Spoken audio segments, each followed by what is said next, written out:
First class में तुम लोगों को कॉन्ट्रैक्ट कॉस्टिंग के ऊपर में थोड़ा सा बेसिक नॉलेज दिए थे, कुछ डिफिनेशंस बताए थे और एक छोटा सा एग्जांपल देकर समझाए थे। ठीक है, उसी क्लास को कंटिन्यू करते हुए सेकेंड क्लास में पहले अभी देखो, हम लोग को जानना पड़ेगा कि स्टेप्स क्या होते हैं कॉन्ट्रैक्ट कॉस्टिंग के। ओके, तो कुछ स्टेप्स हैं कॉन्ट्रैक्ट कॉस्टिंग को, उसको हम लोग को लिखना पड़ेगा। सबसे पहले तो हम लोग को कैलकुलेट करना पड़ेगा, calculation of cost incurred till that, मतलब जब तक हम लोग बना रहे हैं, है ना, जितना तारीख तक का हम लोगों ने कॉस्ट इंकर्ड कर चुका है, उतना डेट तक का जितना भी कॉस्ट इंकर्ड हुआ है उस सबको ऐड कर लेंगे एक साथ। फिर हम लोग को कैलकुलेट करना पड़ेगा कैलकुलेशन ऑफ नोशनल प्रॉफिट। हम लोग को नोशनल प्रॉफिट कैलकुलेट करके निकालना पड़ेगा। थर्ड, फिर हम लोग को कैलकुलेट करना पड़ेगा calculation of profit to be transfer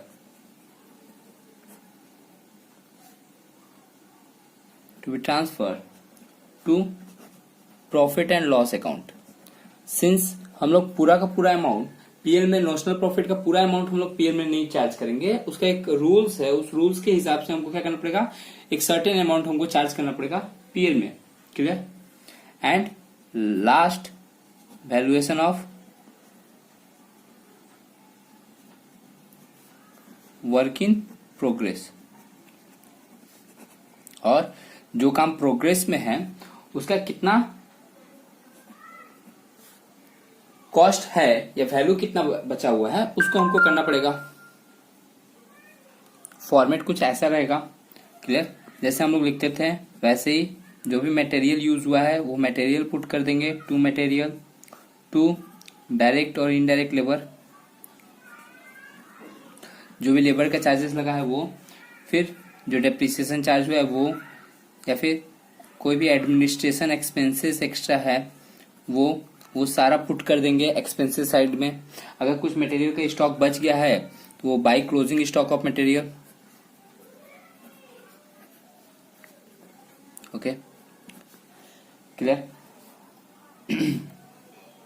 अब जो है इनमें से, और इधर में दो चीज और आता है, एक आता है वर्क सर्टिफाइड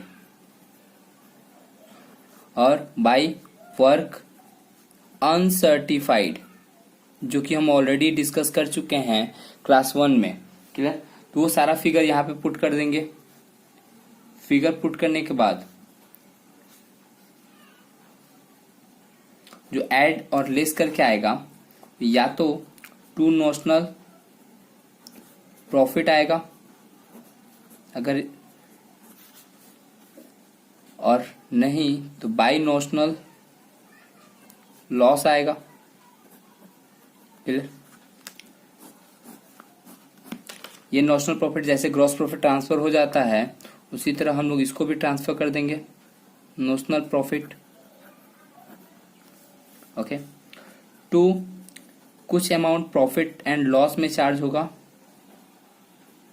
और रिमेनिंग बैलेंस जो बचेगा वो रिजर्व अकाउंट में ट्रांसफर हो जाएगा। ये हम लोग वर्किंग नोट में कैलकुलेट करेंगे कि कितना अमाउंट जो है, क्लियर, हम लोग को प्रॉफिट एंड लॉस अकाउंट में चार्ज करना है और कितना अमाउंट जो है वो रिजर्व अकाउंट में चार्ज करना है। तो इसका कुछ ऐसा फॉर्मेट होता है, इससे हार्ड एंड टफ नहीं है, बहुत इजी है। क्लियर? जस्ट अमाउंट पुट करना है, ऐड करके लेस करेंगे, नोशनल प्रॉफिट या नोशनल लॉस आ जाएगा। अगर नोशनल लॉस आ रहा है तो सारा का सारा अमाउंट पीएल में चार्ज होगा, लेकिन अगर नोशनल प्रॉफिट आता है बाय चांस, है ना, तो उसका रूल है कि प्रॉफिट और लॉस में कुछ ट्रांसफर होगा और कुछ रिजर्व में ट्रांसफर होगा, जो कि हम लोग अभी कुछ देर में सीखेंगे। ओके, अब हम लोग सीखेंगे calculation of profit to be transfer to profit and loss account. कैसे हम लोग कैलकुलेट करते हैं? सबसे पहले बात तो ये समझो कि प्रॉफिट विल बी ट्रांसफर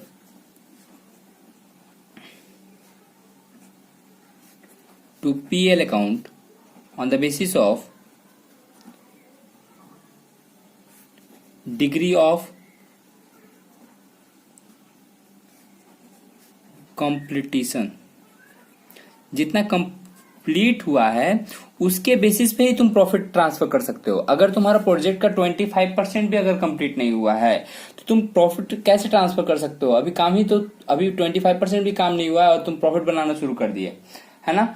और अगर काम तुम्हारा 25% से ज्यादा हो चुका है लेकिन अभी 50% भी काम नहीं हुआ है, क्लियर, तो तुम थोड़ा सा प्रॉफिट तो कमा सकते हो लेकिन पूरा प्रॉफिट नहीं कमा सकते हो। अगर काम तुम्हारा 50% से ज्यादा कंप्लीट हो गया है तो कुछ प्रॉफिट का हिस्सा तुम अपने लिए क्या कर सकते हो, रख सकते हो साइड में, क्लियर। तो ये डिग्री ऑफ कंप्लीशन कैसे निकलता है? फॉर्मूला होता है इसका work certified divide by contract price, work certified divide by contract price into 100। तो ऐसे करके हम लोग क्या निकालते हैं? Degree of completion, clear. अब देखो रूल क्या है, डिग्री ऑफ कंप्लीटिशन, इसको हम डीओसी से दिखा रहे हैं डिग्री ऑफ कंप्लीटिशन को, और यहां पे हम लोग लिख रहे हैं profit is to be transfer to PL account. Profit जो है पीएल अकाउंट में कितना ट्रांसफर होगा, ओके।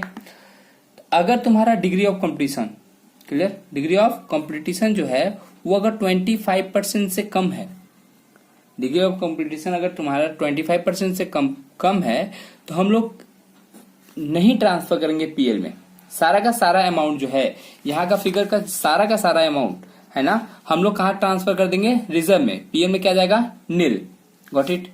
अच्छा, डिग्री ऑफ कंप्लीटिशन, क्लियर, वो जो है वो 25% से ज्यादा तो है, 25% से ज्यादा है, लेकिन कहीं ना कहीं वो 50% से कम है। मतलब काम जो हुआ है वो 25% से ज्यादा काम हो चुका है लेकिन 50% से कम हुआ है, तो उसका फॉर्मूला क्या होता है? 1/3 of notional profit, 1/3 of notional profit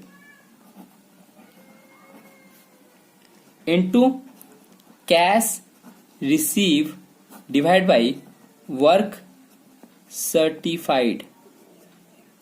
इसको लिख लेना तुम लोग, clear. Cash receive divide by work certified, okay. अगर डिग्री ऑफ कंपटीशन है ना 50% से ज्यादा है, डिग्री ऑफ कंपटीशन 50% से ज्यादा है या उसके बराबर है, क्लियर, तो 2/3 of notional profit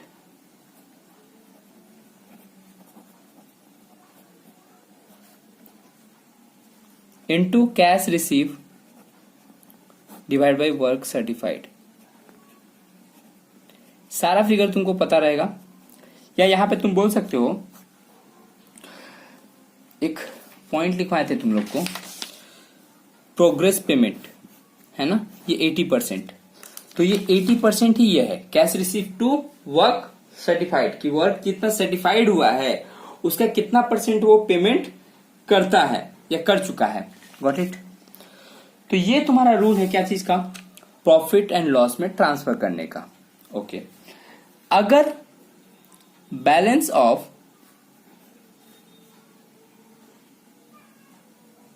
notional loss, अगर हम लोग को लॉस हो रहा है तो, है ना, is to be transfer directly to profit and loss account, और उसको हम लोग directly profit and loss account में क्या कर देंगे? चार्ज कर देंगे। स्क्रीनशॉट ले लो।